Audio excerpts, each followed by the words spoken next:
If you apply, you don't have those skills, the computer automatically kicks you out. Not human even sees your application. So the benefit of having someone in there or a recruiter is at least someone sees your application there, and that's all that's required.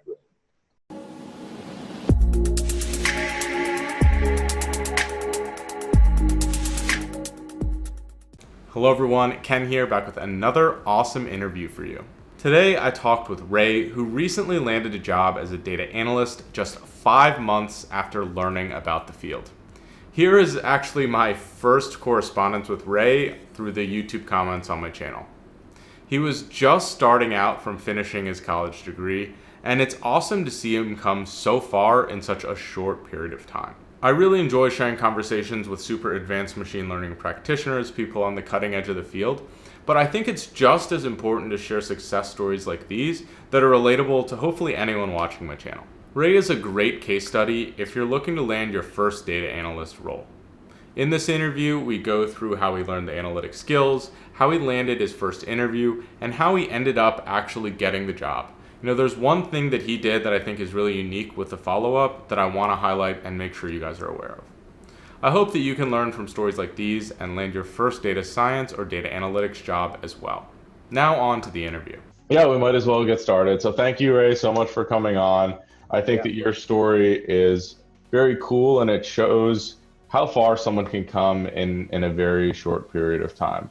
You know, I actually have a very similar feeling with my YouTube channel, is that I've had this tremendous growth in a very few amount of months. And there's a lot of imposter syndrome. There's a lot of feeling like you might not.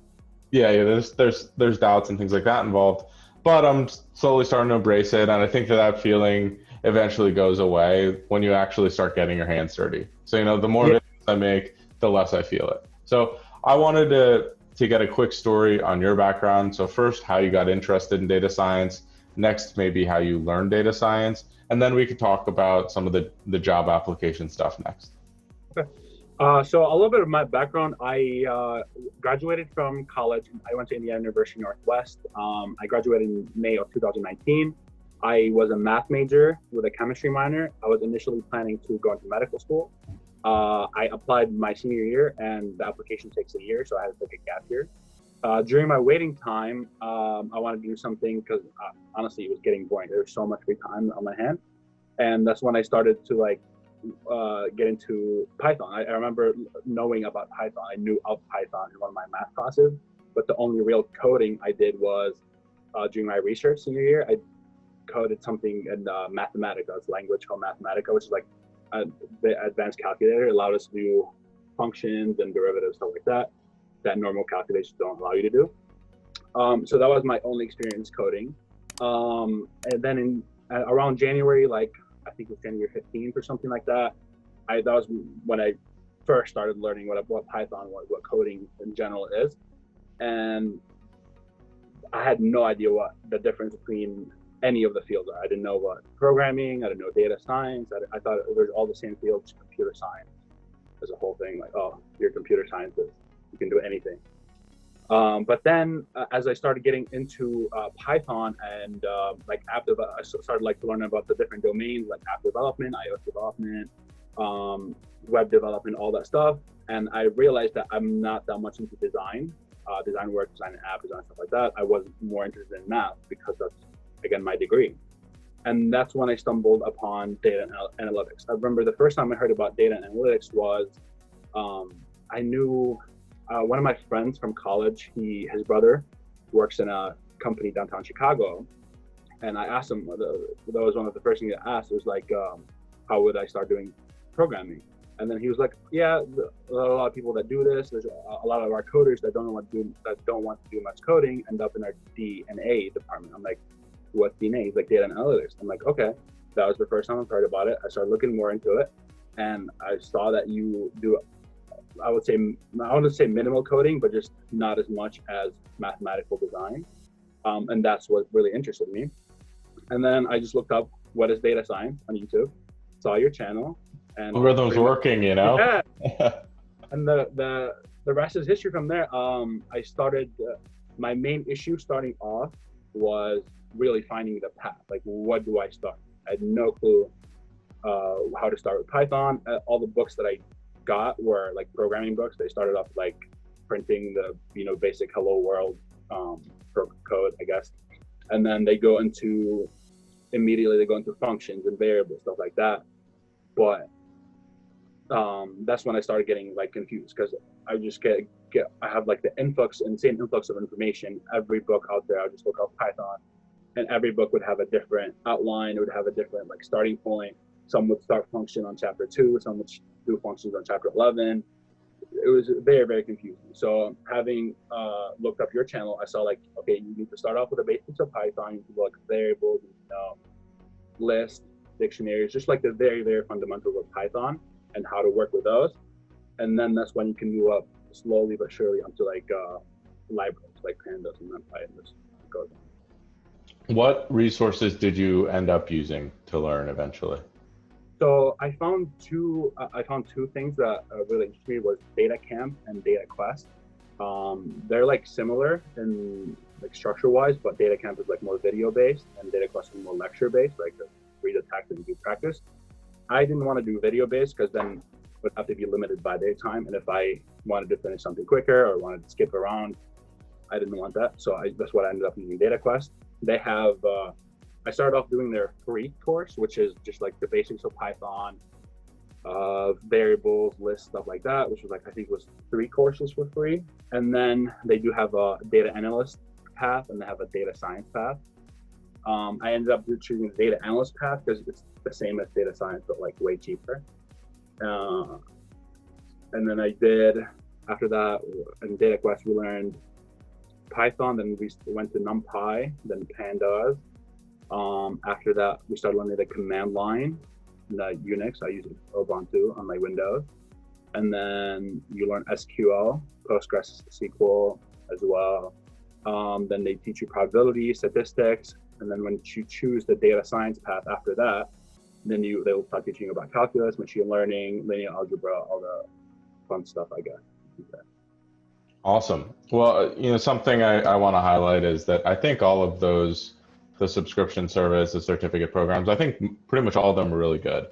And it just matters that you find one that really resonates with you. Obviously, I do work with 365 Data Science. I've actually just recently released a kind of how to start a career in data science course where I go through the resume, the projects in a very structured way. And that's of all of the certificates, that's the only one I can actually offer people a discount on. So if anyone wants that, I'll link a discount code and stuff in the description, or maybe I'll pin it to the first comment here. Just trying to. Of course, the biggest reason to have something like that is the structure, like you said. Exactly. That you go from Python to Pandas, and then you can link them together. You can link them to like how SQL works. Kind of, you need to understand the basics of Python, then you can make SQL easier, and then from SQL you can go to there and stuff like that. That was the biggest issue, because there's so many sources online that can just like teach you, oh, you learn Python, you learn SQL, you learn that, but then they don't show you how to go about it within Python or within SQL, stuff like that. That's exactly. I think that, and I think you'll agree, pretty much all of the information for any of these courses, including mine, is on the internet somewhere for free. Exactly. What people are paying for is that you took the time to organize it all, maybe increase the production value, make it look really pretty and informative, and really try and distill it down to, hey, these are the important parts.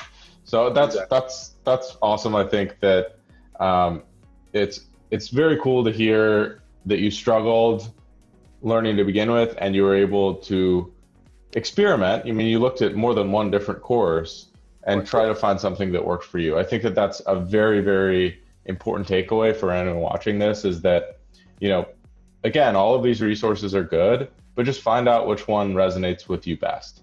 There's a lot. I saw like, even I went on EDX, I started one of their courses, I didn't really into that. I saw IBM's data science path, also didn't really enjoy that much. There's Coursera, there's so many out there, and the problem with those also isn't like that organized. The best organization I've had is like the ones like for you, 365. I think it was 365 AI, right? 365 Data Science. Yeah, they have. Yeah, that would be perfect for someone who's starting off, because they would literally have the structure laid out, and that all you need to do is start. Exactly. So one thing, obviously, I stress a lot is projects. How did you approach that as you were learning and those types of things? So in the data quest that I did, they have at the end of every single course, they have a guided project that they follow you through.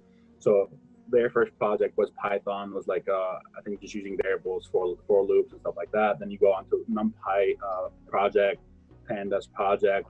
Then there's like 3-4 courses on data cleaning, data analysis, data visualization, and they all just do projects. I think with the data quest, end up doing something around 30 projects, added projects, something like that. And they're pretty good difficulties. Like they tell you what the end result that they want, or like how the question would be asked in like a business world, and just tell you, okay, this is how you should go about it. And then some parts they take out. That's pretty much all I did was the data quest science, the data quest project, until I was like comfortable enough to know to go on Kaggle and then know what I was reading. That was the most important thing. I started reading other people's codes, but then I was so confused on what was happening. I didn't go back until I felt confident enough to understand. And the moment you start understanding other people's codes is the moment I feel like you go from like level here to like that level. That's the moment where you're going to really transform. So you can see what other people did to get to the same result as you have. Awesome. Tell me more about learning from other people's code. Do you have I think you've mentioned to me previously that was a big part of your learning process. Yeah. How do you, let's say you're trying to do a learning session or you're trying to practice something, how does a code review work for you? Do you just read through it, or what are some of the steps you take to get the most out of someone else's code? So I still haven't figured out the best way to do that, to be honest, because like I said in the beginning, I felt like when I couldn't solve the answer and I wanted to look at other people's codes, I felt like it was cheating, because that's how I was in math. In math, there's like one way to do it, or I guess there's a lot of steps of logical ways so you can get the answer, and whoever you give it to in the math department is probably going to give you the same logical steps and same way to do it. But in coding, every single answer is very different. So when I first started doing that, I saw that everyone's answer was different, and I'm like, there's no way I could have ended up with that. And that's when I felt like, okay, maybe that's considered cheating. I don't know. But after a while, I realized that no, it's not. Like I just started going into like, I don't understand this. I saw someone do how explain how to do it. I go through their code, understand how they got to that code, and then in my mind, that wouldn't be considered like cheating, because I understand their thought process, understand how they got there, and understand how I would get there in the future. And then the next project I would do, I'll try to implement how they did it without looking at their code. And if I couldn't, that's when I would go back to check, okay, what did I miss here, stuff here. One big way I started looking at other people's code is Code Wars. It's a website you can just do for pretty much like simple practice problems. That was like the point where I saw the benefit of reading other people's code. I would be stuck on a problem. I'm like, there's no way I can solve this. I would look at a solution. It would be like 2 lines of code. I'm like, there's no way I can think of this. And then as I kept progressing, I'm like, okay, these functions keep repeating itself. Now I know what this function does. I can link it with a part from someone from a code I saw in the past. I can link them together, like pipe them, I guess you could say, and end up with a nice final result. Awesome. Very cool. I think that's a really important part of learning is the review. And a lot of people, they don't know what they don't know, right? So you were talking about in math, you can logic your way to a lot of things because it follows like written laws per se. Right. But in data science, if you've never used a function before, never heard of it, how are you going to implement it, right? So yeah. I think that's a very powerful thing, is that, hey, in order to be able to answer some of these questions, you just have to like explore what's out there, period. You don't have to memorize stuff. You just have to, pick up more stuff and pick up more tools for your toolkit. So yeah, memorization. To go off your point of memorization, at the beginning, I was like writing every single code that I would like see in the course. So like it'd be, this is how you clean. I have like a full folder of like just code snippets. This is how you clean a name. This is how you take out the first letter. So every single thing I used to have like a code for it to memorize it, I guess you can say. But then as I kept progressing, I'm like, there's no way I can memorize that, because I ended up like about 1,500 lines of code at some point. And I'm like, at this point, there's no way I can. I just have to like start seeing the patterns. And that a good part of like a really good example of like reading other people's code is when I did my skills test for the interview. But we can talk about that as we go into the job. Sure. Well, actually, let's talk about the interview stuff now. That was going to be my my next question is, how do you approach the interview process? What was that like? And how did you end up landing this position? So I didn't start in the first 3 months of my learning journey. I was mostly focused on getting the fundamentals as much as down as possible. So I did morning shifts, so I would go like 5 a.m. to noon, and then from noon to like 10 p.m. every day. That's when I would study data course. So for the first 3 months of that, I would study maybe 6 to 8 hours a day. Sometimes take weekends off depending, but usually not. And until I felt comfortable enough, and that's when I started posting projects on LinkedIn. I made a special Twitter account for data science. And LinkedIn, every time I would finish a course on Data Quest, they'd give me a certificate. I started posting on LinkedIn. Before I didn't do that for the 3 months because I didn't feel like at the level.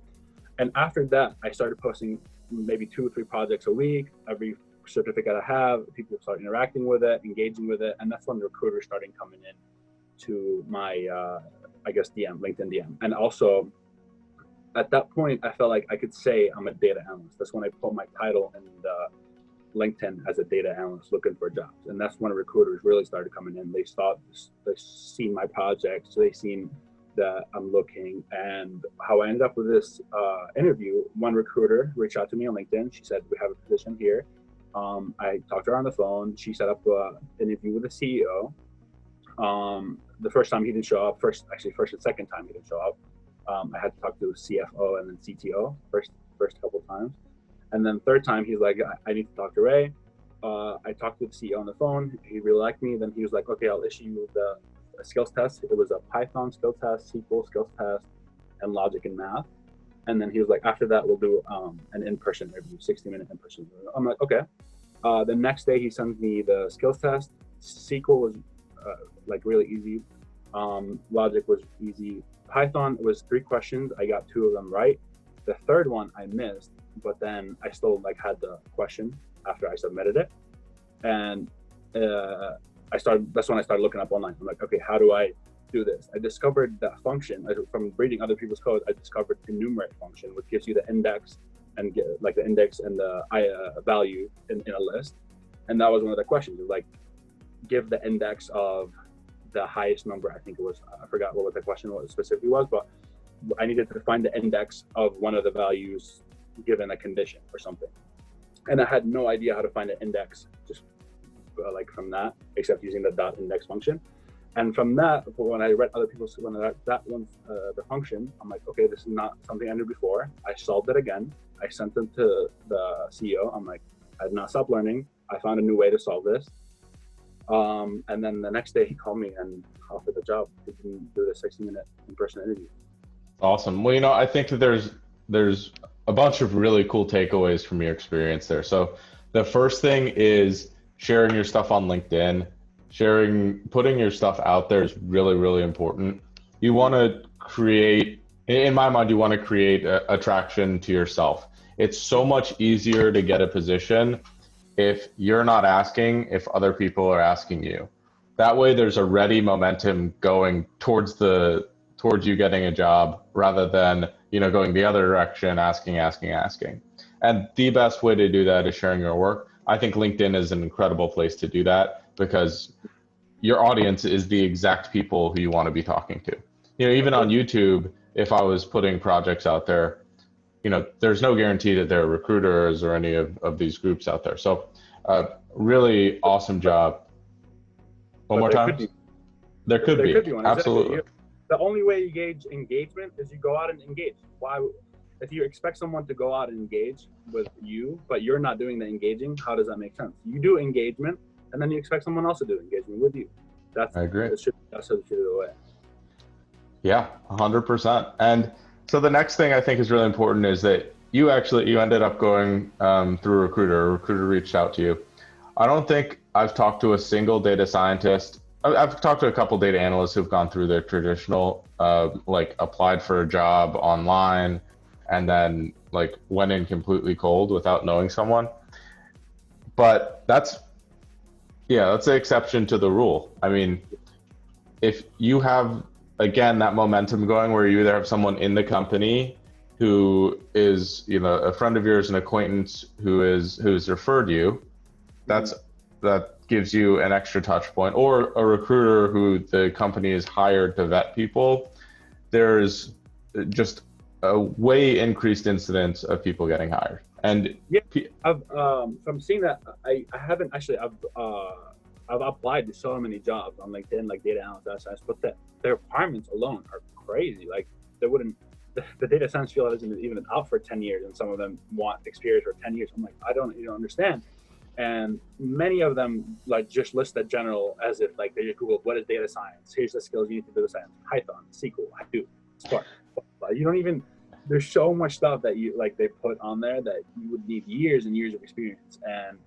And the big problem also with that is like they use they use a machine learning filter. So if you apply, you don't have those skills, the computer automatically kicks you up. Not human even sees your application. So the benefit of having someone in there or a recruiter is at least someone sees your application there, and that's all that's required. Yeah, I mean that's a really good point. That's something I've actually never even brought up, is that you want real human eyes on your stuff as quick as possible, and if you're talking to a person, that's the best way to get that done. The last thing I really want to highlight, which I think is incredible about your story, is how you went and followed up with the CEO or on your interviews. That's something I don't think people realize they can do. They think, I botched this question, I'm probably not going to get this job. You can be completely proactive and say, hey, I messed up when I was doing consulting on a case question. I completely botched this one. I think they asked me how much like a school bus would weigh. And I did some really bad math. I think I got the equation for a cylinder wrong. Like I completely, I was like, but after the fact, I went back and I was like, hey, I realized that I did this math wrong. I wanted to make sure that that I'm going to follow up on this and get this right. That to me is an even more important quality than, being really sharp with numbers or good at math, is that you have someone that's going to make sure they do it right, or that follows up on things, or is going to take the time to follow through. I feel that comes out from honestly, I think that comes from school mentality, because like in school you submit a test, you're like, okay, that's done. So you don't have a chance to argue. You don't have a chance to interact with a teacher, I guess, same as the CEO. So I felt that even the moment I submitted it and you get the score immediately, I missed that question. I don't understand how for that night, for the rest of the night, I'm like, oh my god, I can't believe I missed that question. Next morning, I'm like, okay, this is not a school. We can Google answers here. We can even in the work, they're not gonna penalize you for Googling. In school, you're not allowed to go on the internet, but at work you can't. So all I did was, okay, this is a real world job. Like I said, if you need engagement, you need to go out and engage with people. I started learning. I'm like, okay, this is how I solve it. I sent him back. I'm like, I'm not gonna stop learning, even though I got it wrong. That is one of the most important qualities that he wanted. When I was on the phone call with him, he was like, regardless of skills, the most important thing that I'm looking for in a candidate is a person who is going to be constantly learning, because his job is I guess it's this, you can think of it as a startup atmosphere. I guess startup atmosphere is a good way to describe it. So they're constantly moving. They're moving quick because they're trying to automate their finance. So he wanted a person who's always going to be learning, even a year in or 6 months in, he's always going to be learning. I'm like, okay. I told him, yeah, I'm learning, but the only way he actually saw that is when I got a question wrong, I didn't stop to I missed it. He must think I'm so dumb. What's happening? I'm blaming myself or blaming what happened. No, you just do what's best. You learn from your mistakes and you grow. And that shows that you actually want to learn. It shows you're not just gonna you submit a wrong project, you're just gonna sit back and like, oh my god, I submitted a wrong project. What am I gonna tell the customer? No, you just be like, hey, I did this wrong. I learned from the mistakes. Here's how I would improve it next time. Yeah, I think that accountability is really important too. I mean, that's what you want when you're dealing with stakeholders, when you're communicating with your team. You know, if I have a guy on my team that if they mess up, they'll admit to it and they'll try and take actions to fix it as quickly as they can. I mean, who cares if they messed up if they're working on a solution? Even if it's kind of a big blunder, it's like, look, they're self-aware enough that they're putting kind of the company first, they're putting all of those things first rather than their ego or anything like that. So honestly, I again wanted to bring you on because I think your story hits on so many of the things that I really stress on the channel. And it also shows that if you do a lot of these things, you can learn data science, or in this case, more data analytics, but you're still clearly progressing towards the data science. But you can also eventually land a position. I mean, I think your case is fairly rare in terms of how quick it happened. You know, I think you did a really good job, you know, from learning to getting a job, like one of the shortest time frames I've seen, but it does show that it's possible, right? And I think that is one of the most important things that we can show on this channel is that like you can do it. But honestly, I think one of the reasons why that happens is because so many people hit the wall. I've hit that wall too. Like there's a point where you go from you don't know what you don't know to you know what you don't know, and that's a lot. So like the moment where like I think the 3 months in that's when I said it was like at that point I'm like, oh my god, I learned so much of Python and Pandas, but there's so much more that I have to learn about. And that's when like the feeling of overwhelming happened. That's when I'm feeling like, great, I may not finish this for the next 2 years, but then someone may give up at that point. Like, okay, I don't want to keep going for the next 2 years. Go do what I'm doing. But then if you just keep going, the next day you're like, okay, I moved up 1 step versus usually in 3 months I was like moving 10 steps at a time, 1 step a day, and then next day half a step. So at least you're still moving forward versus someone who would like at that point, like let's say give up. I think that's the real difference. Is you made a video about this where this I think it was 4 stages of data science. Yeah, the stages of learning data science. Yeah, that was one of the moments where like, okay, I really know what I don't know, and it's so much. But then as I started reading other people's code, I learned that they don't know a lot of stuff, and they learn from other people's code. And you see how many people like upload a post, and you're like, okay, I'm not the only one who doesn't know this, and then people keep learning. And that pretty much boosts, like, continues momentum. If you stop the momentum, that is the worst thing that can happen. Honestly, like, if I stopped for like a couple days one time, and coming back to it is pretty hard because you build up that momentum. After that point, I never took 2 days 2 days off in a row. That's like my biggest thing that I wanted to stick to. Is like if I want to take a day off, if I'm like overwhelmed, I'll take the day off, but never 2 in a row because that will pretty much reset my momentum to 0, and going up is very, very hard. Well, I think that's a testament to habits and creating good ones. And you know, one thing I'm actually thinking about working on, guys, in the comments below, let me know if you think this would be a good idea. I see this 100 days of code thing, and I think it'd be fun to do maybe a 66 days of data. 66 days is the average time it takes for someone to pick up a new habit. And so the idea would be that you just have to do some data science every day. I think 100 days of code, they want you to do an hour of coding a day. I would say like, just do some, like even if it's a minute, even just like a little bit of code every day, a little bit of data science every day is how you keep that momentum.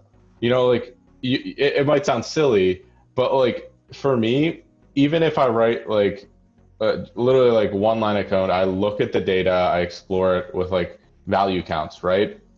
Even if that's all I did for the day, I could pick it up the next day and be like, okay, I still like touched this data, and I can kind of pick up where I left off. It's crazy how our brains work like that. The hardest thing I would say is literally sitting down, because like every time I built this like environment of studying in the room.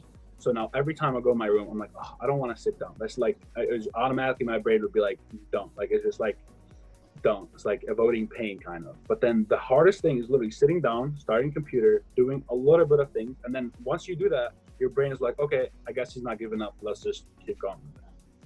Next day you do that thing. Even honestly, even with the habit thing, like it became a habit, yes, but even habits, even going to the gym is so not building a habit necessarily makes it. It's just all about the mental strength to do it over time and knowing that just show up. If you show up, that's it. You do one line of code. And you may like this line of code. You may keep going. You may stop. Who writes one line of code anyway, right? Exactly. If you're saying you're going to do it, you're just going to keep going. And so exactly. This is a whole new this is a whole nother can of worms, because I don't know if everyone knows this, but one of my huge passions, all I read about is like habits, psychology, like optimization, personal improvement. And one thing you mentioned, which I really like, is that when you have an environment where you're studying, like it's way easier to trick yourself into studying. Is like, all I do at this desk is study. All I do in my bed is sleep. So when I go to bed, I know that my body knows to sleep. But you can have other triggers, right? So like a trigger is a very, very powerful thing, is that when you sit down, you start working.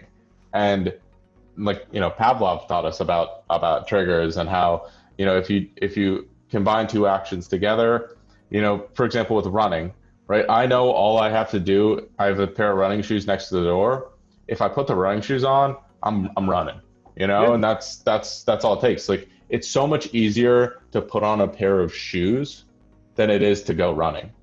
But I know that if I put the shoes on, like, I'm gonna go running. So it's like the barrier is so much lower, because I'm just like, well, shoot, I just have to put the shoes on.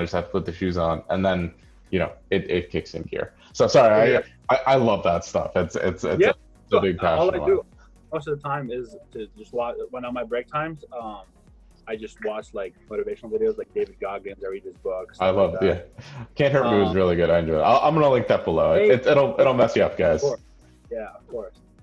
One extra thing I want, like how I study too, for people who like can't sit for a long period of time, I do something called Pomodoro technique.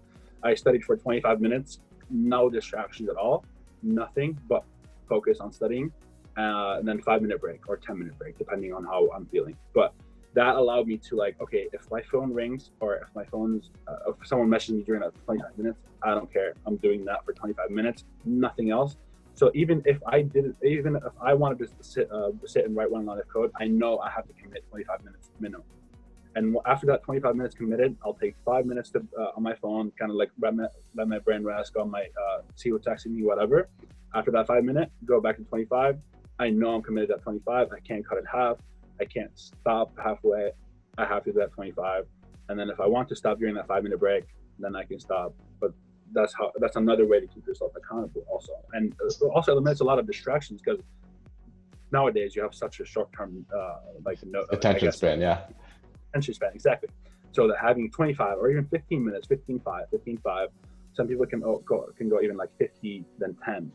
Having just like short period of time where you're going to focus on this, then eliminate distractions, very, very beneficial for me. Yeah, I think I have a video somewhere about how to stay motivated and productive for data science. And it's similar to the Pomodoro technique, but the thing that I just always recommend is schedule your break times.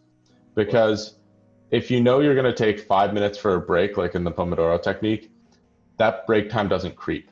But if you're just like, oh, I'm going to work and then I'm going to break here, like I deleted Instagram from my phone because I would sit there and be like, oh, I'll just look at a little bit. And then like an hour later, my thumb's sore from scrolling and I'm like, oh, how did I waste all this time? So, super important for sure. And also what that does is gives you like a little bit of reward. Like, okay, I'm gonna study for 25 minutes and I can go on my phone just doing what I like. And that way you can even like talking about Pavlov, you can associate like that fun of being on the phone with like the dopamine rush with studying. So every time you're like, I'm excited to study because that gives me something to look forward to, which is like, I guess go on my phone. It can be whatever you want, honestly. My phone is the best example because it's here. But it can be anything. It can be like, okay, after 2 hours of studying, I'm gonna go work. I want to go play basketball with my friends for 30 minutes. I'm gonna watch TV. Anything that you want as that your reward for doing that is very important, and it should be from day to day. Because if you postpone a reward to the end of something, you're gonna start regret. You're gonna start like resenting what you're doing because like it's not as fulfilling as usual. Yeah, absolutely, man. So this was awesome. Those are all my questions. Do you have anything you'd like to share? I can link your Twitter handle and stuff above if if that's something you'd be interested in. I'm happy to include any other stuff that you'd like as well. Yeah, that'd be great. No, I hope I answered all your questions. I hope I was good with this interview too. I really like your channel. I got all my questions answered from there. I followed like the project walkthrough. That was pretty beneficial as well. Awesome. More of those, and resume reviews are amazing as well. Those were pretty good. Great. Well, that's the biggest thing for me. It really means a lot that my content is helpful, and if I played even a very small part in helping you land a role, that's like incredibly awesome. Like that's such a good feeling on my end. So thank you again, and I'm really happy for you. Good luck on your first day. Thank you.